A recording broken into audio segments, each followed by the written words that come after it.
Good evening, everyone. I would like to warmly welcome you to the virtual book launch of Confessions of a Refugee.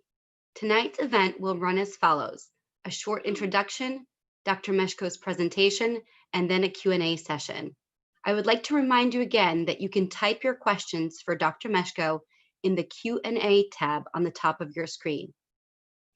Before we begin, we asked you a few questions through the poll so we can get to know a little bit about you. That is, so we can get to know you virtually. So let us begin. I see that many of you are joining us from New York, so that's fantastic. And then I see even Vienna, oh my goodness, Virginia, at home, Bratislava, Tappan, upstate New Jersey. So excellent. I'm really, really glad to see all of you joining us. We also asked you if you have any roots in the former Czechoslovakia and in what city or village. And wow, Michal has resonated, as well as Bratislava. And I see Košice, which is Dr. Mesko's hometown, Prešov, Nitra, Poprad, Praha, wonderful, Banska Bystrica. So fantastic. Thank you again for joining us.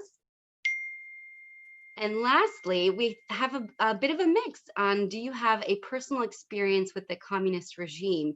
So 50% of you had said yes and 50% no. So I think you'll find tonight's lecture very interesting and intriguing for those of you who don't have any experience. And for those of you who do, I think you will be able to resonate with what Dr. Mesko says. So wonderful. I'm very excited, and let us begin. Hi, my name is Sabina Sevedos, and I would like to warmly welcome you on behalf of the Slovak American Cultural Center. I am joined by our partners in hosting this event, Slovak Professionals of Vlado Lačkovič, who is a leader of that group, and the event is offered to you through Slido platform. Slido is a Slovak company that is really dominating the market. We are really happy to be working with these partners and, of course, our friends to bring you this excellent event. I would like to welcome members from the Slovak American Cultural Center, Slovak Pro, Slovak American Society of Washington, D.C., Friends of Slovakia, and the First Catholic Slovak Union. We are so excited to present the virtual book launch of Confessions of a Refugee, A Journey to the Unknown, August 21st, 1968. We know that many of you may not have had a chance to read this book, but this is a little bit of a taste of what it offers. There has been some excellent reviews of the book, one of which is by a guest that is joining us today via Slido. He is a renowned historian, Professor Stanislav Kirschbaum. He is the author of the first English language history of Slovakia, titled A History of Slovakia, The Struggle for Survival. I'd love to share with you what he thinks about the book, and I'll extrapolate. Dr. Mesko's autobiography is one of the best immigrant experience accounts that I've ever read. His life is a story of a resilient spirit who never forgot his origins. He rather found them as a source of strength while experiencing a new life. His brilliant career as a physician testifies to his strength of character, his perseverance, and his courage. He has earned a place in the pantheon of great Slovaks. Wonderful. Thank you so much, Professor, for that. Tonight, you will have the pleasure of hearing firsthand from Dr. Mesko himself. George, as many of us call him, is a dear friend. He joined our organization in 1974 when he moved to New York City. He has played an integral role in many of the activities, along with starting the Heart to Heart Foundation in 1989. I have several of Dr. Mesko's books, which he has generously shared with me, as in the background. But today, we will be specifically looking at his latest book. I don't know if you can see, and it'll give you a little bit overview of his life, and there's some beautiful photos in this book. So without further ado, I present to you the multi-talented physician, father, entrepreneur, philanthropist, and author, Dr. Mesko. Over to you. Good evening, ladies and gentlemen. I very much appreciate that you participate on this presentation of my fourth book, where I try to review my exciting life after the invasion of the Red Army of the Soviet Union into my country, which forced me actually leave Czechoslovakia or Slovakia later on. I am a native of Košice, the eastern metropolis of Slovakia, known for its beautiful cathedral of the Saint Elizabethan Dome, which is the largest Gothic structure in the land of Slovakia. Here I spent my first 18 years amidst a wonderful family. My dad, George, my mom, Margaret, and my sister, Kathleen, and another Margaret too, where I first 10 years I lived in Czechoslovakia. Then after the Viennese arbitrage, Košice fell into Hungary. And in this turbulent time, my dear dad suffered a severe stroke, so we couldn't move to Bratislava, where he's supposed to work at the Ministry of Railroads. And so he was bedridden for 1 year, and we had to kind of reinvent our life, learn the Hungarian, or actually improve our Hungarian. And here I studied my elementary and high school. When I graduated, and then in 1939, the regime changed to Hungarian, so I continued in Hungarian. But then we have to survive the Second World War with the food stamps, which was quite difficult. And then in 1945, the war ended. And in 1947, I started to study medical school. And unfortunately, in 1948, as a result of the Yalta Conference in 1944, Czechoslovakia fell behind the Iron Curtain, which was declared by Winston Churchill in the Westminster College of Fulton, Missouri, when he said, from the north port of Baltic up to the south port of Trieste, an iron curtain descended on Europe and divided Europe to the east and the west.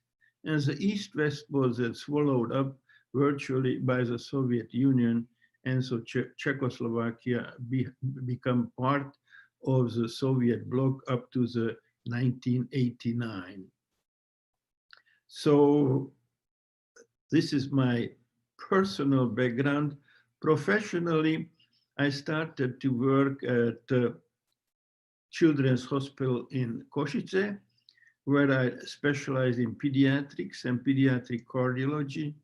After 5 years, I applied for a place as a physician in charge for a heart institute in Sliač Spa, in middle of Slovakia, between Banská Bystrica and Zvolen, where I was a chief for 5 years with 3 resident doctors, and we were caring about 120 children who came to this institution after the acute rheumatic attack, which was rampant then in Slovakia.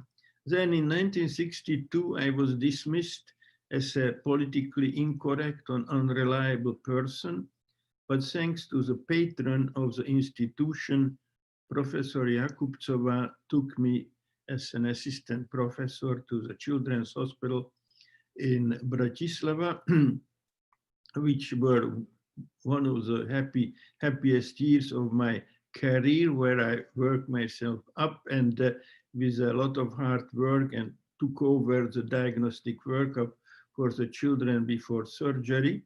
And unfortunately, when I was dismissed, my wife was dismissed from our apartment, and so we lived like 2 years apart, and then our children were born. In 1968, we went for our fatal vacation to Yugoslavia, which, as you know, in 1946, Joseph Tito split with Stalin. So Yugoslavia was kind of a semi-capitalistic country. And so we departed on 30th of June. And as we were crossing to Hungary, after about 10 miles, we noticed then in the field, there were 10 Hungarian tanks, which were actually Russian tanks.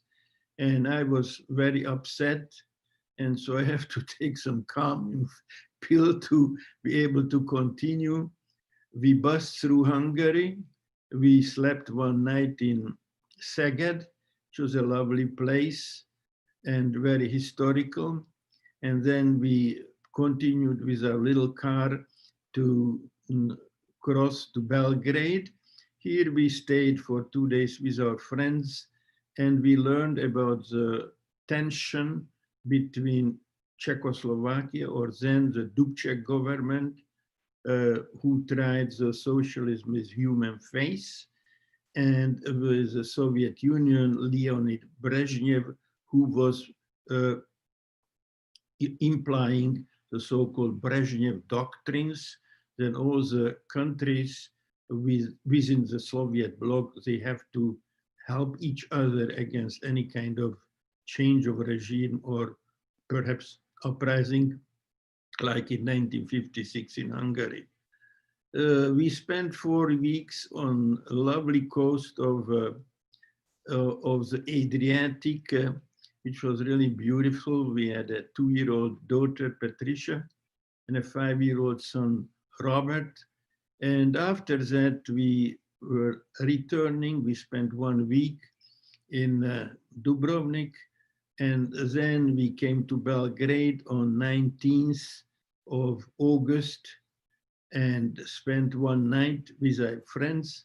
And as we were trying to depart from Belgrade to going home to our new condo, suddenly the sirens started to blow, and our friend came back, well, you will not go anywhere because Czechoslovakia was invaded by Russian army, Red Army. That means that 2,000 soldiers and,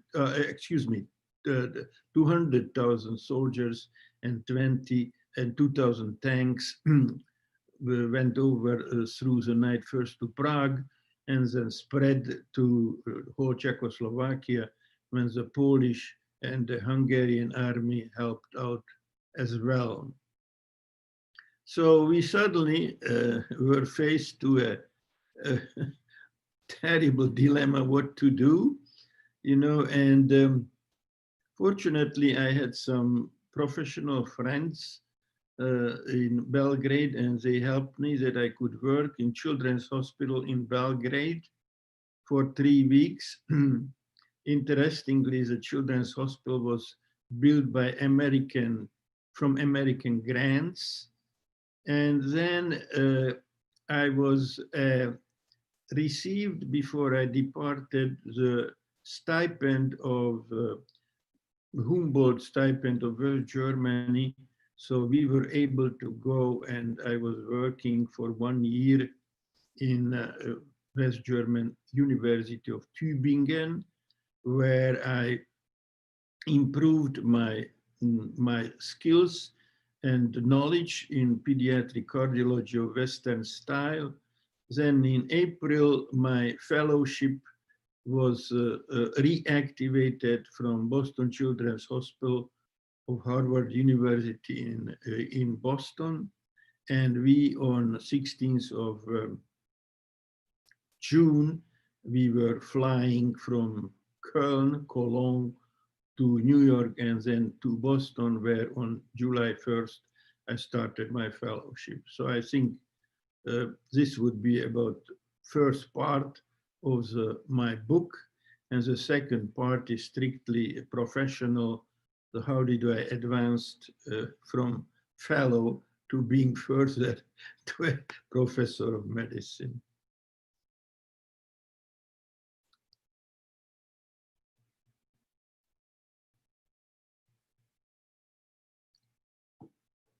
but now. Thank you so much, Dr. Mesko, for sharing that story. So my name is Vlado Lackovic, and I'm part of the Slovak Professionals in New York organization, and I'm very privileged to be able to speak with you and ask you some additional questions about this book and your life and your professional career. So thank you again for in the first place writing this and then sharing this with us today. I wanted to first start by asking you about what gave you what was the motivation, or why did you decide that you wanted to share this story and write a book? Well, I retired in 1996 from my work at the Heart Center of St. Francis Hospital, and suddenly there was a vacuum in my life. So I tried to constructively fill it. So I first took a course in creative writing. So when I write, it would not sound like a telephone book, dry and without some kind of juice. And so first couple of months worked on then, and I started, first I wanted to get even with my past during communist at the medical school. And I published my first book in 1999 about the history of political cleansing at the medical school in the years of 1948 and early 50s, when a lot of professors and students were dismissed. These were the top-notch professors who were dismissed mainly based on their religious affiliation, and students as well. And after that, I wrote a book about history of communism in Slovakia, since Slovakia was for years, a Christian nation, and the ideology of Marxism, Leninism was something totally different, and foreign. And so I studied the topics mainly from Western sources, which are much more objective as sources in after 40 years in Slovakia. And that was my second book. And then I kind of turned to my history of my family, which is a history since 1222, when in the Greater Hungary, or better to say in Slovak, Uhorsko, not Maďarsko, gave some land in the northern Slovakia of Orava, where from a small village, Vyšný Kubín, my family comes from. And so in first chapter of this book, I described the history, and then again went back and described the whole history of mine as I started to speak about during Czechoslovakia, during Hungary, what happened, the nationalistic approach, and during the Second World War, when I was 16, I supposed to be taken by the fascist Hungarian government, and they ordered to Germany to try to save the war, and with the help of my dear mother, she smuggled me through to interwar Slovak Republic, where I spent 4 months till the end of war with my grandma. I then returned home and then started to study medicine. And then this is my last book, which I regard probably one of the most important when I'm confessing my story as a refugee. How did it all happen? How did we faced almost impossible situation when, as you know, we were all in Eastern Europe extremely poor on means, when we were on vacation. So I had 1 or 2 pence, and that was all. And when we tried to go home, we had only money for the gasoline, So this is all in the book, which I think you will be interested to learn. And so that's why I started to write. And writing is a wonderful way how to engage yourself intellectually. You started to have new ideas, not only during the day, but also in the night. And for me, this were the most productive intellectual years as far as a writer. So I would probably finish here. Thank you. Thank you so much for sharing that.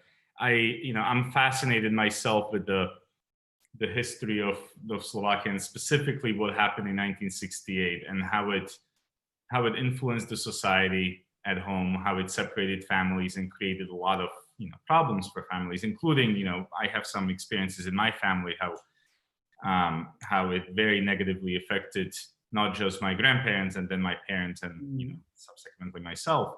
But I wanted to ask you and go back to that moment when you woke up and you found out that the country was invaded and you were on a vacation.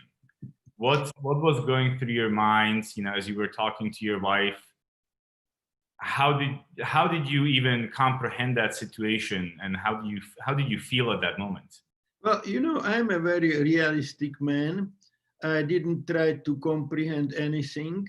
When my friend who tried to buy some pears for our children for our trip came back from the market and he gave the news and the sirens were howling, then, it was just nothing to comprehend but face the hard facts and try to figure out what would be an optimal solution for me and my dear wife and my small children, as I call them my nuclear family. And so we were, of course, breaking our mind what to do. And so slowly but surely it was clear when we have seen the tanks of our country, when we learned that 77 of our citizens died in Bratislava before the post in and university in Košice on the main square. So that was a shocking, frightening, and scary situation where we were scared to go back, not only for us, but for our dear children. Mm-hmm. So that was, the comprehension was secondary, but we have to face the hard facts. And so we did face it, and fortunately, it worked out very well. Yes, I mean, you have a very successful life after that incident. I wanted to ask one more question about this because, as you now explained, you had to face the reality at the moment.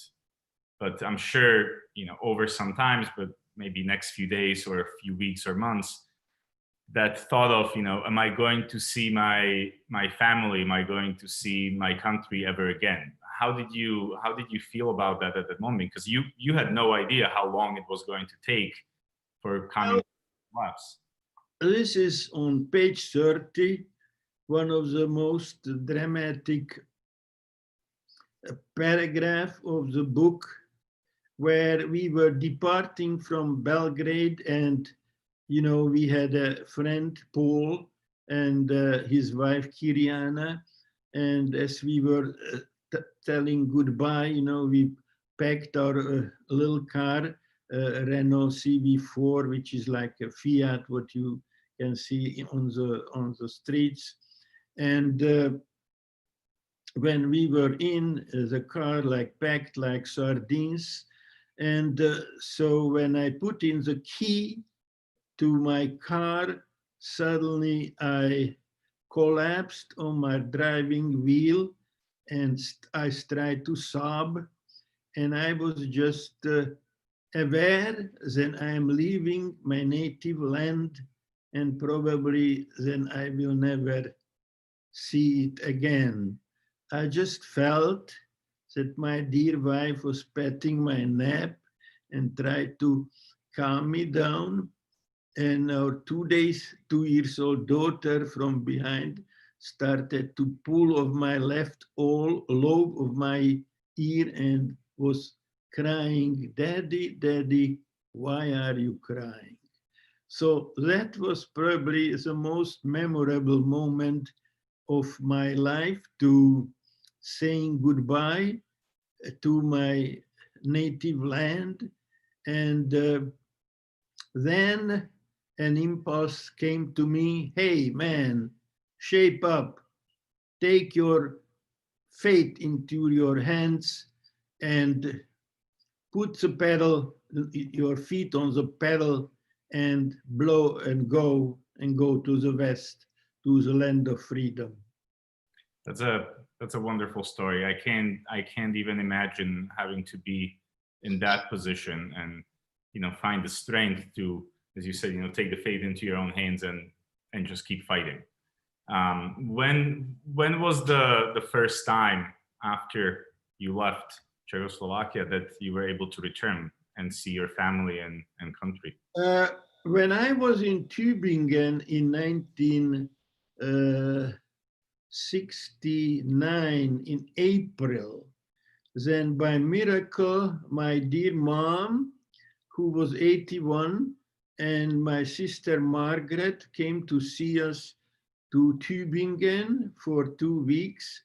That we've seen my mom, and then we have seen my whole family in 1978 in Budapest. And I went home to the old country first time after the death of my mother. The government didn't give me the visa to go to her burial, but then somehow in 1987, I visited Slovakia and visited her grave and my father's grave. And then as a sideshow, I went to see the condition of pediatric cardiology in a socialist republic. And that was an eye-opener, which gave me an impulse that something can be done. And when I returned from Czechoslovakia in 1987, and I was a member of SACC, then I presented my findings to the board, and we established a foundation of Heart to Heart. And within a year, we had $100,000 and were able, through my contacts and connection, to place 4 physicians from Slovakia in the West to Toronto, London, New York, and Paris. That's a big contribution that you have made, and I was going to ask you about the Heart to Heart initiative, so I might go back to that again. But you started talking about the healthcare system and how you were able to go to Czechoslovakia and see the status of the children hospital or children healthcare. And I wanted to ask you a related question to that, because I think somebody on Slido asked that, and I would also like to introduce that again, that people should be asking questions on Slido. If you have any questions for Dr. Mesko, please send them on Slido, and I'll try to choose some of them that we can ask him directly. But going back to my question, somebody asked, how did your studies in the communist or socialist education system prepare you for your career in medicine in the United States, and how can you compare that system, or how were you prepared versus some of your American colleagues? Was there some positives, some negatives? Maybe you can elaborate on that. Well, you see, I was kind of lucky that I was studying medicine in the first years of communism, when even so they kicked out many professors, then still the old system was trying to work. So I graduated in 1952, so I didn't suffer too much. But through the 40 years of communism, the whole educational system was significantly degraded, you know, and not only till 1989, but still the inheritance of this totally different system where the evaluation of the students is still just measured by not by the knowledge of the student, but actually just what kind of grade he gets. So I found it very insufficient. And, you know, my eyes opened up in 1967 when I was still in Czechoslovakia, where I have to go through an examination. It was called ECFMG, to be able to work in United States. Mm-hmm. And that was an eye-opener, and that is described in my book, you know, how we have to learn about the multiple choice and other different tricky questions, which we were absolutely not prepared, you know. And so the educational system in the West is totally different.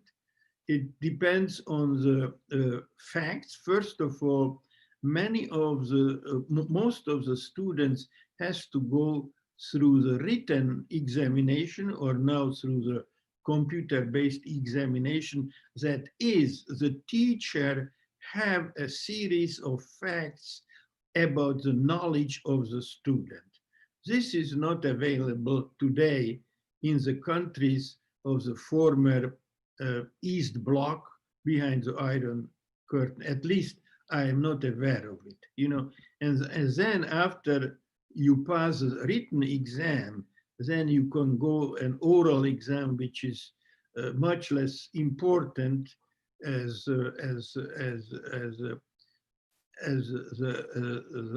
written. Also, the knowledge of the student is expressed more in percentages, not that 1, 2, 3, 4, you know, that's nothing, you know, but how much he knows from the whole object, what he is asked to respond. You know, it's a totally different system based on the quantitative and qualitative knowledge of the student during the examination. I understand. I'm going to jump to a question that somebody asked on Slido, and the question is, you know, prior to your vacation in Croatia or in Yugoslavia, and prior to the invasion, when you were, you know, living and working in Czechoslovakia, did you consider to immigrate from the country? No. So that wasn't something that you would have done unless you were. I was interested to study in West, you know, but not to leave my native country. No, that was never a question. Never. Interesting. I mean, there's a lot of conversation about that between people, about those people that left and those people that stayed, and I don't think there's an easy answer to that question. And it's very difficult. And sometimes people look. The country, Czechoslovakia, till 1948, and mainly the citizenry is totally different as today. Totally different. You know, the whole value system of a citizen, or the value system and the virtues of civic virtues of the citizens, that is not existent in today's Slovakia. You know, they don't understand the concept of citizen virtues, you know, that a citizen should be a virtuous person. Truth, honor, responsibility, integrity, reliability. That's not an issue there, you know. It's a totally different world of thinking in today's Slovakia or in countries in behind the Iron Curtain as in United States. Totally different.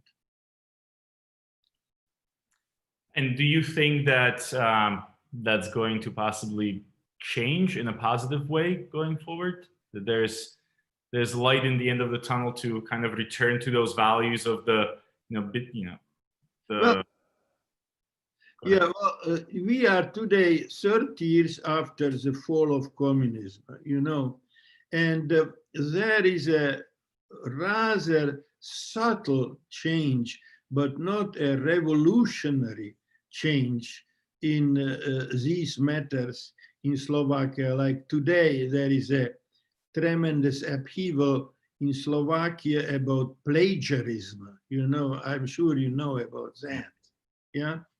And, you know, they are trying to shift the responsibility for the person who plagiarized to Ministry of Education, to the educator, you know, or to some registrar or what, but not the person who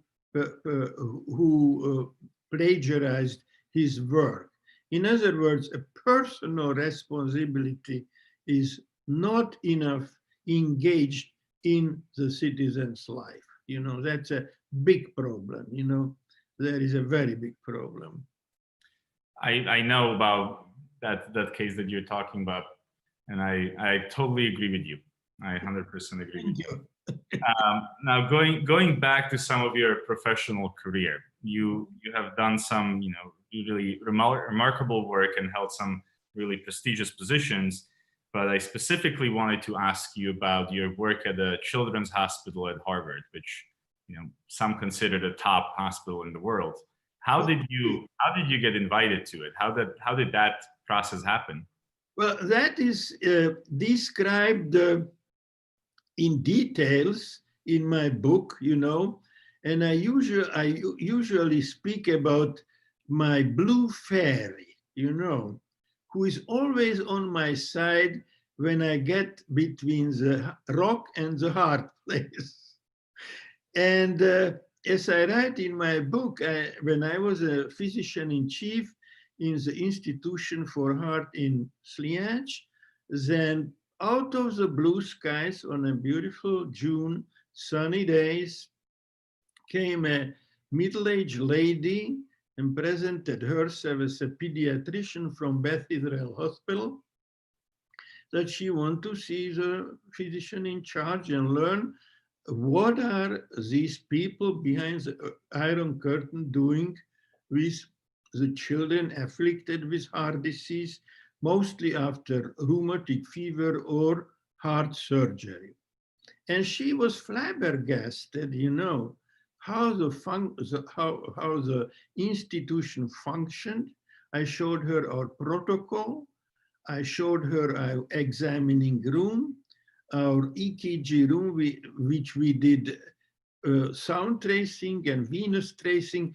And when she's seen that we have a master step test, which was first published in US in 1953, and we were in 1960, she couldn't believe her eyes, you know. And so she was so impressed that when first time she came to Sliac with her older friend to take the carbonated water of the Sliac spa, you know, that she asked me, well, when I come next year, what can I bring you? You know, you are running an unbelievable institution behind the Iron Curtain. You know, like we had 120 children, only 2 children had a separate room with an ante, with a wash basin, with cupboard. You know, it was very well. It was a former hotel, you know, which was transferred in 1950 to the institution. And I had a very good manager, you know, the nursing staff and everything. And so she came next year and she brought me a Rappaport stethoscope, a listening device, and put me on my table with a bill of $20. So I paid her on the black market exchange. So most of her expenses were probably covered by that. And then she came and asked me, so would you like to come to study to US? I told her, look, I love to, but I'm not a member of political party. I'm a dependent, politically incorrect person. So she told me, look, George, I will look my part, and you do your part, And that was in 1961 or 60, and then I left this institution. But in 1965, I'd got an envelope from Harvard Medical School where a fellowship was offered to me, provided I will pass a differential exam, this ECFMG, on Prague's embassy, which I did in 1967. But then, still I couldn't go anywhere, it was hopeless. And then I applied for the West German Humboldt stipend, which I received just before I departed on my fatal vacation, So these were my two asses what I had, or trump cards, so to speak. And that's how I got to Boston. I mean that my blue fairy was on my side. That's a wonderful story. I mean, I'm going to try to remember that and hope that I have that blue fairy too in my career. Now, just a simple question. How did you learn how to speak English? Was it back at home, or did you learn when you came to the United States? Well, look, when you were in, let's say I graduated in 1952, but we were cut off from the West. But we knew that if we want to study, and get some advanced knowledge, then we have to get to the Western knowledge. And we studied from German books, from Hungarian books, from Czech books, or whatever. And in 1959, I went for a vacation. This was before I got married, and by a Romanian ship called Transylvania, and we flew from Constanța in Romania, where the poet Ovid is buried, and we went to Cairo, for 2-3 days, and I received, on black market, I purchased $20 US. And I knew about a book, an English book by Canadian authors, which I wanted to purchase that I advanced my knowledge, because what I had at home, it was just not enough for me. I was, smart enough to know where to go. And so with my friend, we went around Cairo and was chasing the bookstores and finally find one when there was one copy of that book, what I was looking for, a pediatric cardiology from Canadian authors. And so I had $20, but the book was $22. So we tried to haggle through somehow. They were happy to get rid of that book because nobody would buy it anyway. And so I had that book, but that was my Bible, which I went from 1959 up to 10 years later till I came to United States. So I learned English. And then I also, before I went to that exam, where part of the exam is English, that you can communicate with your patients and with your supervisors or colleagues. So I was listening to BBC so that I put my ear on the radio so that my neighbor would not hear it, what I am listening on the wireless, So this way I learned passively, and I was quite in good shape, that's remarkable. You know, that determination that you had those $20 Yeah. and you decided to spend $20 on this, you know, what most people would consider very obscure book instead of buying some kind of a souvenir or something. But you had that determination to pursue education. So that's really remarkable. So we have, I would say, you know, 5 or 10 minutes before we have to conclude. And I know that Sabina wants to say a few words, but I have a couple of questions left about your involvement with the Slovak American Cultural Center. How did you get involved? When did you get involved? And if you can also tell us more about the Heart to Heart initiative. Well, you know, when you are emigree, you always try to look from some kind of countryman in the country where you are, you know. Like in Tübingen, I found a professor of Marxism from Prague. And then in Boston, we met a friend, a priest from Moravia, you know, Father Venuta. And so likewise, when we came to New York, and New York has a large community of Slovak diaspora, so we went to meet these people, and that's how we get to it. And then we were very active, like we purchased or built a monument for Colonel Jan Polorecki, who was a French soldier and colonel in the Lafayette Army, and he came to fight with George Washington, you know, so that we honored in Yonkers. And then we participate in different cultural events in New York or New Jersey. Mm-hmm. And then we started this Heart to Heart program, as I mentioned, after I returned from Slovakia in 1987.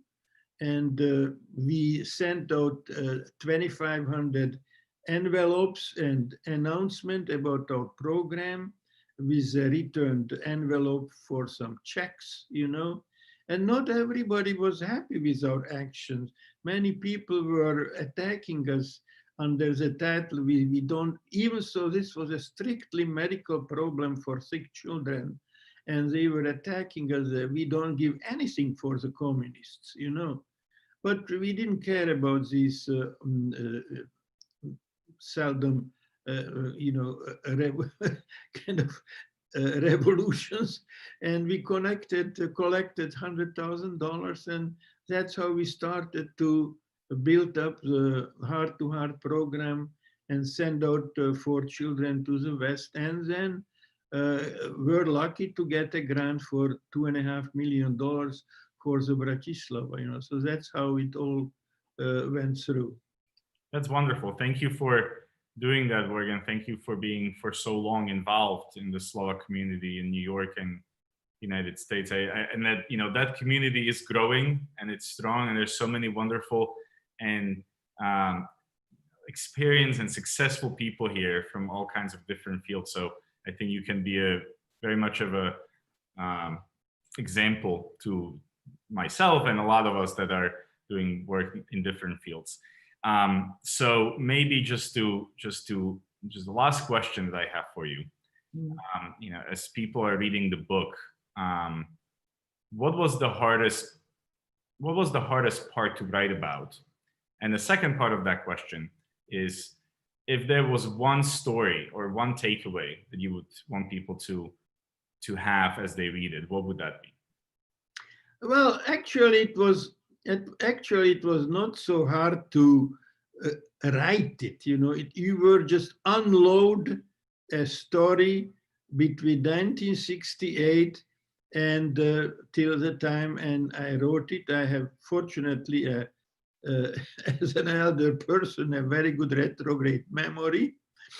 And so I wrote it with a great passion, you know.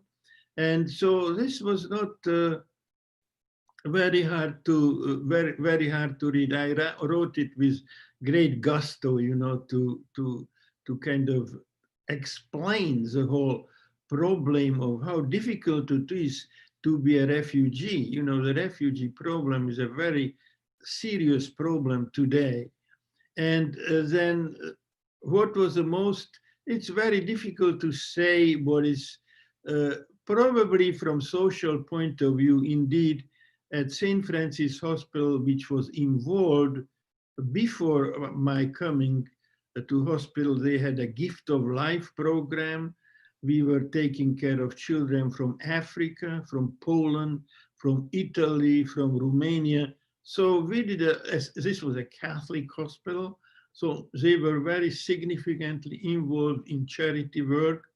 And I joined them again with great relish because I wanted to reciprocate something to my new country.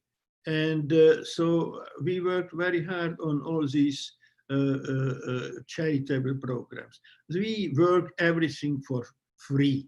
In other words, without any penny. I performed 600 cardiac catheterization on these children for free. That means that is $600,000 just in medical fees, you know. So, but that's okay. I liked it as it is, you know. And I was very grateful, as you can read in the book, that we could help so many children from Poland or mainly Korean, South Korea. I think that story of being a refugee and then throughout your life helping children, not just in the US but around the world is so powerful. And so thank you so much for writing the book and for joining us today and sharing this experience and answering questions that people had on Slido. And I would like to just know before Sabina finishes this event that everybody who is watching us can purchase Dr. Mesko's book. If you go to Slido and you go under chat, there's a link that you can click on that brings you to both versions of the book, whether it's just audio or hard copy. So I encourage all of you to purchase the book when you get a chance. Thank you so much again, Dr. Mesko. It was a pleasure speaking with you. And Thank you very much, Vlado. Thank you very much. Thank you. And I would like to turn it over to Sabina right now. I will be glad to see her. Excellent. Thank you so much, Vlatko, our brilliant moderator. And of course, thank you to Dr. Mesko, who gave us an appetizer to his excellent book. Really, it has been a fascinating evening listening to your stories. I could listen to them for hours. So I am halfway through this wonderful book, and I'm looking forward to finishing it. It has some beautiful photographs in it as well. Thank you to all of you who asked such intriguing questions so we can have a great conversation. Before you go, just 2 more minutes of your precious time. If you could do the feedback, just send us your comments about this evening's event. And I would like to take this opportunity to recognize the organizing team of Vlado, our excellent moderator, and Otto Racek from Slovak Professionals, Kristina Kralikova from Slido, who is based in Slovakia. And actually, she's celebrating her birthday as of now. So happy birthday, Kika. And Peter Krajniak from the Slovak American Cultural Center, who's on the back end assisting. And of course, Dr. Mesko's daughter, Trisha Mesko. And certainly last but not least, I want to thank you, Dr. Mesko. I have known you for several years now. I know that Slovak American Cultural Center had honored you in 2012 for your hard work and dedication to the organization. And it has been a pleasure. I'm really privileged to know you and to be able to chat with you occasionally on the phone. And I'm really happy that we were able to do this event virtually. I know that we had planned it differently. So I want to thank you mostly for embracing this new approach wholeheartedly and engaging with us on Zoom and Slido. Essentially through Slido and sharing your story. So maybe I'll just give you 30 seconds if you want to share with us kind of a parting message. What do you want to share with our youth or the people who are watching us? First of all, and most of all, I want to thank you.